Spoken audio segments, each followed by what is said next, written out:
नमस्कार मित्रों, आप सभी का हार्दिक स्वागत है हमारी चैनल धर्मार्थ पे। मित्रों, जब जब इस धरती पर पाप बढ़ा है तब तब भगवान विष्णु ने अवतार लिया है और दुष्टों का नाश किया है।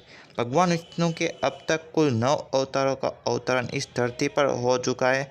हिंदू पुराणों में और धर्म ग्रंथों के अनुसार भगवान विष्णु का 10वां अवतार कल्कि अवतार के रूप में कलयुग में जन्म हो गया। वही कलयुग में कल्कि अवतार की प्रतीक्षा में आज भी 7 महापुरुष जी रहे हैं। आज हम आपको बताएंगे कि ये 7 चिरंजीवी कल्कि अवतार से कब और कहाँ मिलेंगे। अंत तक बने रहिए। बजरंगबली, इन दिव्य पुरुषों की सूची में सबसे पहले चिरंजीवी महापुरुष राम भक्त हनुमान जी का नाम आता है। हनुमान जी को माता सीता ने चिरंजीवी होने का वरदान दिया था और भगवान श्री राम ने बजरंगबली को कलयुग के अंत तक धर्म और राम कथा के प्रचार करने का आज्ञा मिला था। हनुमान जी के जीवित होने का प्रमाण आज भी कई जगहों मिलते हैं। महाभारत के वन पर्व अध्याय के 151 के अनुसार एक बार भीम द्रौपदी के लिए पुष्प लेने गंधमादन पर्वत जा रहे थे, तब उनकी मुलाकात हनुमान जी से हुई थी। कहा यह भी जाता है कि हर 41 साल में बजरंगबली श्रीलंका के नातंग कबीले में ब्रह्मज्ञान देने आते। कलयुग के अंत में जब पाप का सीमा बढ़ जाएगी तब भगवान कल्कि इस पृथ्वी लोक पर अवतरित होंगे और बजरंगबली एक बार फिर से भगवान कल्कि के रूप में श्री राम जी के दर्शन करेंगे और तब श्री राम द्वारा दिए उन वचनों का कार्यकाल भी समाप्त हो जाएगा। परशुराम, चिरंजीवी महापुरुषों की लिस्ट में दूसरा नाम परशुराम जी का आता है। परशुराम जी भगवान विष्णु के छठे अवतार है। चिरंजीवी होने के चलते उनके भी प्रमाण महाभारत काल में भी दिखे थे। आपको बता दें कि परशुराम जी पितामह भीष्म, कर्ण और गुरु द्रोणाचार्य के गुरु भी थे। पौराणिक कथाओं के मुताबिक भगवान कल्कि के गुरु भी परशुराम जी ही होंगे। महाभारत काल में भी उनका निवास महेंद्रगिरी पर्वत पर ही था और आज कलयुग में भी वो इसी पर्वत पर तपस्या में लीन होकर कल्कि अवतार की प्रतीक्षा कर रहे।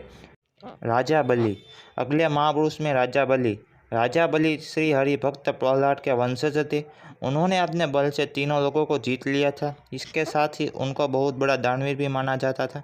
पौराणिक कथाओं की माने तो भगवान विष्णु ने राजा बलि के घमंड को तोड़ने के लिए वामन अवतार लिया था। एक बार श्री हरि राजा बलि के यज्ञ में शामिल हुए। यज्ञ के दौरान ही सभी ब्राह्मण अपने लिए राजा बलि के लिए कुछ न कुछ दान मांग रहे थे और राजा बलि उन्हें दे भी रहे थे। जब वामन देवता की बारी आई तो उन्होंने सिर्फ 3 पग भूमि राजा बलि से मांग ली। तब राजा बलि और उपस्थित सभी ब्राह्मण हंस पड़े। राजा बलि ने कहा कि आप अपने छोटे छोटे पैरों से कितनी जमीन नाप पाएंगे, आप कुछ और मांग लो। लेकिन वामन देवता अपनी मांग पर डटे रहे। तब राजा बलि ने कहा, जहाँ आप चाहो 3 पग जमीन ले लो। तब वामन देवता ने अपना विराट रूप धारण कर लिया और एक पग में देवलोक, दूसरे पग में पृथ्वीलोक और पाताल लोक को नाप लिया। इसके बाद उन्होंने कहा कि तीसरा पग कहाँ रखूँ। राजा बलि ने अपना सर आगे कर दिया और वामन देवता ने राजा बलि के सर पर पैर रखकर उन्होंने पाताल लोक भेज दिया और उन्हें सुतल लोक में बसा दिया, जहाँ वो आज भी अपनी मुक्ति के लिए कल्कि अवतार की प्रतीक्षा कर रहे। विभीषण, मित्रों, अब हम बात करेंगे चौथे महापुरुष लंका अधिपति विभीषण के बारे में। विभीषण प्रभु राम के अनन्य भक्त थे।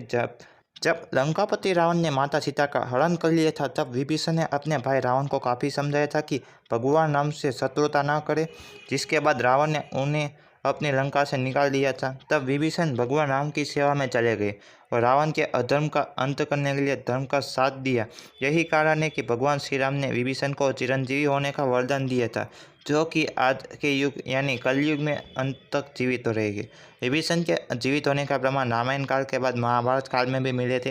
युधिष्ठिर के राजसीय यज्ञ के दौरान सहदेव विभीषण की मुलाकात हुई थी। कलयुग में विभीषण ने कहा था कि इस बात की तो जानकारी किसी को नहीं है, लेकिन यह जरूर पता है कि उनका उस युग में भी होने का सिर्फ एक लक्ष्य है, जो है अपने प्रभु के अवतार कल्कि से मिलना। अश्वत्थामा, इन 7 महापुरुषों में अश्वत्थामा का नाम भी आज शामिल है। गुरु द्रोणाचार्य के पुत्र अश्वत्थामा आज भी इस पृथ्वीलोक पर मुक्ति के लिए भटक रहे। महाभारत के युद्ध में अश्वत्थामा ने कौरवों का साथ लिया था। धर्म ग्रंथों के अनुसार भगवान श्री कृष्ण ने ब्रह्मास्त्र चलाने के कारण अश्वत्थामा को कलयुग के अंत तक भटकने का श्राप दिया था। अश्वत्थामा के संबंध में प्रचलित मान्यता यह है कि मध्य प्रदेश के असीरगढ़ किले में मौजूद प्राचीन शिव मंदिर में अश्वत्थामा हर दिन भगवान शिव की पूजा करने आते हैं। अश्वत्थामा भी कल्कि अवतार की प्रतीक्षा करे। कहा जाता है कि अश्वत्थामा भगवान शिव का इकलौता एक ऐसा अवतार है जिसकी पूजा नहीं की जाती, परंतु कल्कि अवतार में अश्वत्थामा का एक अहम रोल होगा जो आने वाली पीढ़ियों तक उसका गुणगान करेगा। महर्षि व्यास। अश्वत्थामा के बाद छठे चिरंजीवी महापुरुष है महर्षि व्यास।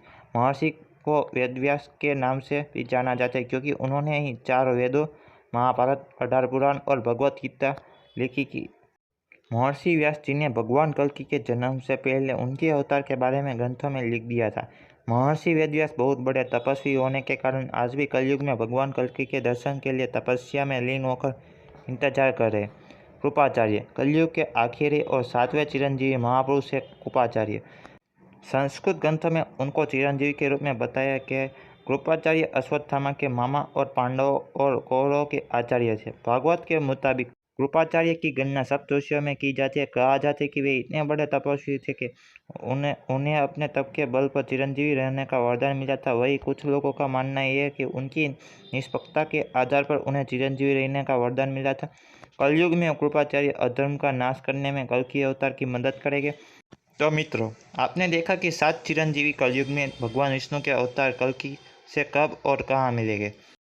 आज की इस वीडियो में बस इतना ही। हम उम्मीद करते हैं कि हमारी वीडियो के जरिए आपको कई सवालों के जवाब मिल गए होंगे।